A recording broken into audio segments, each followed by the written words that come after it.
Best संप सदावर्तेंचा सरनाईकांवर गंभीर आरोप सदावर्तेंनी केलेले आहेत. संप प्रताप सरनाईकांनी घडवून आणला असं सुद्धा सदावर्तेंनी म्हटलंय. सोमवारपर्यंत संप मागे घ्यावा असंही गुणरत्न सदावर्तेंनी आवाहन केलंय. अन्यथा आम्ही कोर्टात जाऊ, सदावर्तेंनी थेट इशारा दिलेला आहे. ही मोठी बातमी आपण आत्ताच्या क्षणाची पाहतोय.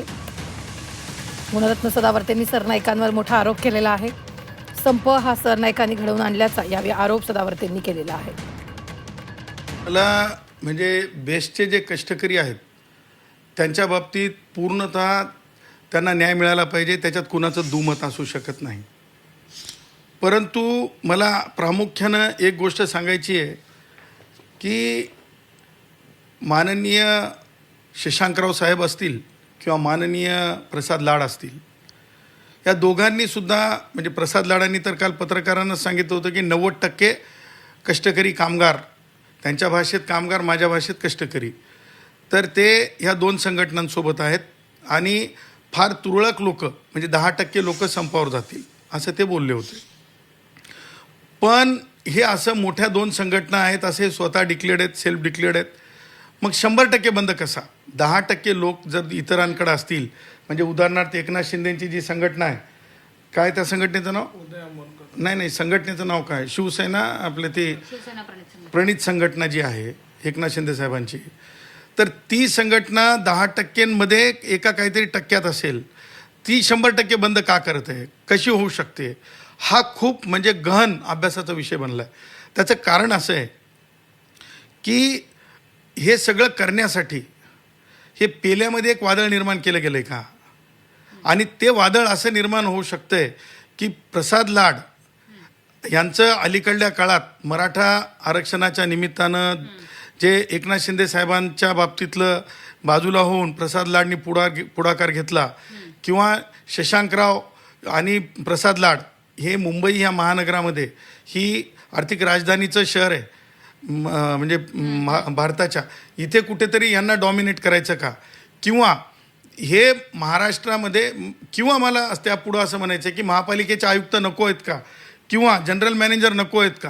कुठेतरी अडचण आहे. आणि म्हणून मग आम्ही काय केलं की हे संप जो आहे, मला असं म्हणायचं आहे की म्हणजे माननीय उपमुख्यमंत्री एकनाथरावजी शिंदे साहेब आणि प्रताप सरनाईक ह्यांनी म्हणजे घडवला का संप, असा माझ्या मनात प्रश्न निर्माण होतो. याच संदर्भात चर्चा करण्यासाठी जोडले गेलेले आहेत राजू वाघमारे. राजूजी, गुणरत्न सदावर्तेंनी थेट म्हटलेलं आहे की सरनाईकांनीच हा संप घडवून आणलाय. मला असं वाटतं की याच्यापेक्षा हास्यास्पद कोणतंही विधान असू शकत नाही. आदरणीय आमचे सरनाईक साहेब जे आहेत ते परिवहन मंत्री आहेत आणि आमचे सर्वोच्च नेते आदरणीय एकनाथ शिंदे साहेब उपमुख्यमंत्री आहेत. आम्ही सगळे सरकारमध्ये आहोत. महायुतीचं सरकार चाललंय आणि महायुतीच्या काळातच ही मुंबई महानगरपालिका आणि बीएसटी ही महायुतीमध्ये आहे. त्याच्यामुळे आपलंच घर आपण कोण तोडत नाही किंवा आपलं घर आपण कोण वाईट करत नाही. त्याच्यामुळे अशा प्रकारची वक्तव्य जी केली जात आहेत ती सर्वस्वी चुकीची आहेत. हे लोकांना पण कळतंय की हास्यास्पद वक्तव्य आहेत. त्याच्यामुळे या संपाचा आणि आमचा अर्थार्थी संबंध नाही. आदरणीय सरनाईक साहेबांनी पण स्टेटमेंट दिलेली आहे की अधिवेशनामध्ये याच्यावर आम्ही तोडगा काढू. आणि ही जी मागणी आहे ही मागणी काही आजची नाही आहे. ही काँग्रेसच्या काळापासून, त्यावेळेपासून ही मागणी कंटिन्यू सुरू आहे की बीएसटीचा समावेश बीएमसीच्या महानगरपालिकेत करावा. त्याच्यामुळे ही काही नवीन मागणी नाही आहे. त्याच्यामुळे या मागणीसाठी संप केला वगैरे असं म्हणणं चुकीचं ठरेल. तर मला वाटतं काहीतरी गैरसमज झाला असेल सदावर्तेंचा. पण अशा प्रकारे कोणतंही काम आम्ही करत नाही. आम्ही नेहमी प्रोएक्टिव्ह आणि सकारात्मक काम करणारी शिवसेना आहे आणि शिवसेनेचे नेते आहेत. आणि कामगारांसाठी आणि अन्याय जिथे होतो तिथे एकनाथ शिंदे नेहमी उभे असतात. त्याच्यामुळे हा अशा प्रकारचं बोलणं हे सर्वस्वी चुकीचं आहे. आम्ही हा संप सोडवण्यासाठी आमचे परिवहन मंत्री समर्थ आहेत आणि ते निर्णय घेतील. खूप खूप धन्यवाद. राजू वाघमारे, प्रवक्ते शिवसेनाचे, आपल्याबरोबर जोडले गेले होते. शीतल म्हात्रे सुद्धा आपल्याबरोबर जोडल्या गेल्या. शीतलताई, 90% कर्मचारी संपात सहभागी झालेले आहेत. कुणाच्या सपोर्टशिवाय शक्य होणार नाहीये.